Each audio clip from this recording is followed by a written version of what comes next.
지금 금값 떨어지길 기다리면서 매수 버튼 위에 손가락만 올리고 있는 사람들 많지? 아니면 벌써 너무 올랐다고 생각해서 포기하고 다른 종목 기웃거리고 있어? 내가 오늘 딱 정리해줄게. 다들 금이 안전자산이라서 전쟁 나서 오르는 줄 알잖아. 근데 그건 진짜 이후에 10%도 안 돼. 야, 지금 금값이 미친 듯이 날뛰는 진짜 이유는 우리가 믿고 쓰는 이 종이돈, 그러니까 달러의 시대가 저물고 있다는 아주 무서운 신호야. 오늘 영상 끝까지 안 보면 나중에 금값 한 돈에 100만 원 넘었다는 뉴스 보면서 피눈물 흘리게 될 거야. 10년 뒤에 후회하지 말고 지금 이 10분에 집중해봐. 솔직히 말해보자. 너네 통장에 찍힌 그 숫자 진짜 가치가 있다고 생각해? 만약 게임 운영자가 게임 머니를 하루아침에 무한으로 찍어내기 시작하면 그 게임 머니로 물약 하나 살 수 있겠어? 지금 미국이 하는 짓이 딱 그거야. 2008년 금융위기 때부터 미국은 달러를 미친 듯이 찍어냈어. 코로나 때는 아예 복사기 버튼을 눌러놓고 잠들었지. 그러니까 전 세계 중앙은행들이 겁을 먹기 시작한 거야.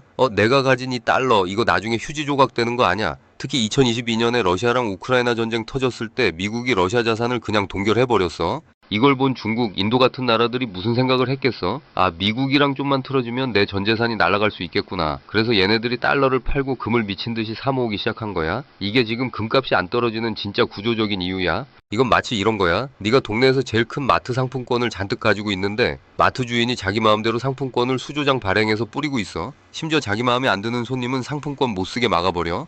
그럼 너는 그 상품권 계속 들고 있을래? 아니면 언제든 가치가 변하지 않는 진짜 쌀이나 기름으로 바꿔둘래? 당연히 후자겠지.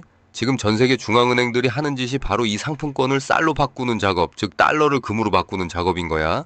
근데 여기서 더 무서운 게 뭔지 알아? 지금 우리가 겪고 있는 이 상황이 인류 역사상 처음 있는 일이 아니라는 거야. 13세기 몽골 제국 기억나? 칭기즈칸의 후예들이 세상을 지배할 때 교초라는 종이돈을 만들었어. 처음에는 금이나 은으로 바꿔준다고 약속하고 발행했지. 근데 전쟁하고 복지 예산 늘리다 보니까 돈이 모자란 거야. 그래서 금도 없으면서 종이돈만 마구 찍어냈어. 결과가 어땠을까? 교초는 결국 땔감으로도 못 쓰는 쓰레기가 됐고 오직 금이랑 은을 쥐고 있던 사람들만 살아남았어.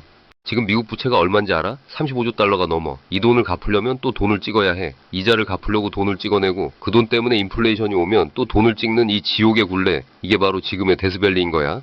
테슬라도 초기에 파산 위기 겪으면서 데스밸리 지날 때 다들 비웃었지? 저 전기차 쓰레기라고. 근데 그 구간 지나니까 어떻게 됐어? 수십 배 날아갔잖아. 지금 금과 은도 똑같아. 종이 화폐의 신뢰가 무너지는 이 데스밸리 구간을 지나고 있는 거야. 사람들은 에이 설마 달러가 망하겠어? 라고 말하지. 근데 역사적으로 망하지 않은 종이 화폐는 단 하나도 없었어. 로마의 데나리우스도 영국의 파운드도 결국 금의 자리를 넘보다가 다 주저앉았다고. 지금 이 영상을 보는 너희는 이 역사의 반복을 기회로 잡아야 해. 자, 이제 금보다 더 미친놈처럼 날뛰는 은 이야기를 해보자. 은이 올해 160% 넘게 올랐어. 왜일까? 단순히 금 따라가는 걸까? 아니, 여기엔 AI라는 거대한 치트키가 숨어 있어. 너네 AI 데이터 센터 만들 때 가장 중요한 게 뭔지 알아? 바로 전도율이야. 전기가 얼마나 잘 통하느냐가 AI의 연산 속도를 결정하거든. 우리가 보통 구리선을 쓰지만 사실 전도율 끝판왕은 은이야. 구리는 싸니까 쓰는 거고 진짜 정밀하고 빠른 AI 반도체 특정 부위에는 은이 무조건 들어가야 해. 게다가 은을 캘 때 나오는 안티몬이라는 부산물이 있는데 이게 예전에는 처리 비용만 드는 쓰레기였거든. 근데 이게 AI 데이터 센터의 필수 재료가 되면서 가격이 몇 배로 뛰었어. 쓰레기가 금이 된 거지.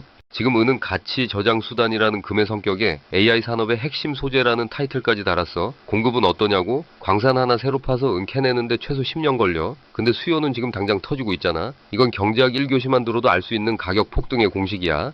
지금 매도 버튼 누르고 싶어서 손가락 근질거리는 개미들 많을 거야. 이 정도 먹었으면 됐지 하고 팔고 싶지? 근데 큰 손들은 지금도 조용히 매집하고 있어. 왜냐고? 그들은 소음이 아니라 흐름을 보거든. 2026년까지는 금 공급이 늘어날 기미가 전혀 없어. 2019년부터 가격이 오르기 시작했는데 광산 개발 기간 10년 생각하면 2040년은 돼야 공급이 좀 풀릴 거야. 즉 앞으로 몇 년간은 공급 부족이 계속될 수밖에 없다는 소리야.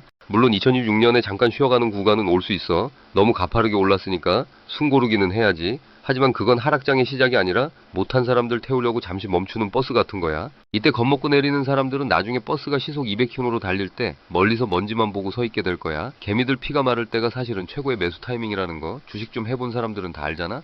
그럼 이제 우리가 어떻게 투자해야 할지 전략을 짜보자. 첫 번째, 실물금을 사야 할까? ETF를 사야 할까? 종로 금은방 가서 금 사려는데 국제 시세보다 너무 비싸게 부를 때가 있지. 그건 우리나라의 실물금이 부족해서 생기는 프리미엄이야. 이럴 때는 굳이 비싼 돈 주고 실물 사지 마. 해외금 ETF로 잠시 피신해 있다가 국내금 프리미엄이 빠졌을 때 다시 국내금이나 KRX 금 시장으로 갈아타는 전략을 써야 해. 이것만 잘해도 수익률 10% 이상은 더 챙길 수 있어. 두 번째, 포트폴리오 구성이야. 나는 너희가 좀 더 공격적이라면 은의 비중을 높이라고 말하고 싶어. 금이 비트코인이라면 은은 이더리움 같은 존재야. 가치도 저장하지만 실제 산업 현장에서 미친 듯이 쓰이거든. 특히 AI 산업이 커질수록 은의 가치는 우리가 상상하는 그 이상이 될 거야. 안정적인 걸 원한다면 금칠, 은3 비율로 가고, 나는 좀 더 인생 역전을 노려보고 싶다 하면 은의 비중을 5 이상으로 가져가는 것도 방법이야. 세 번째, 비트코인도 잊지 마. 비트코인은 금의 가장 큰 단점인 이동성을 해결했어. 금 100억 원어치 들고 국경 넘으려면 목숨 걸어야 하지만 비트코인은 USB 하나면 끝나잖아. 물론 3000년 역사의 금만큼의 신뢰는 없지만 디지털 세대에게 비트코인은 이미 디지털 금으로 자리 잡았어. 양자 컴퓨터니 해킹이니 걱정하는 사람도 있지만 기술은 계속 발전하고 있고 그 희소성만큼은 진짜야. 금과 은을 베이스로 깔고 비트코인을 양념처럼 곁들이는 전략. 이게 2026년을 준비하는 가장 완벽한 포트폴리오야. 마지막으로 내가 꼭 해주고 싶은 말이 있어. 매일 앱 켜서 오늘 금값이 올랐네, 떨어졌네 하는 소음에 귀닫아. 지금 우리가 봐야 할 건 화폐 가치의 하락이라는 거대한 흐름이야. 종이돈의 가치가 떨어지는 속도보다 금과 은의 가치가 오르는 속도가 더 빠를 수밖에 없는 시대에 우리는 살고 있어. 이건 선택이 아니라 생존의 문제야.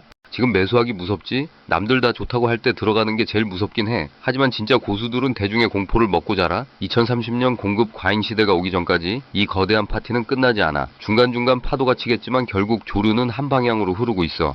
오늘 영상이 너희의 투자 인생의 작은 이정표가 됐으면 좋겠다. 더 궁금한 점 있으면 댓글 남겨주고 구독이랑 좋아요는 네 자산을 지키는 첫걸음인 거 알지? 다음 영상에서는 더 날카로운 분석으로 돌아올게. 머니레이였어. 성투해.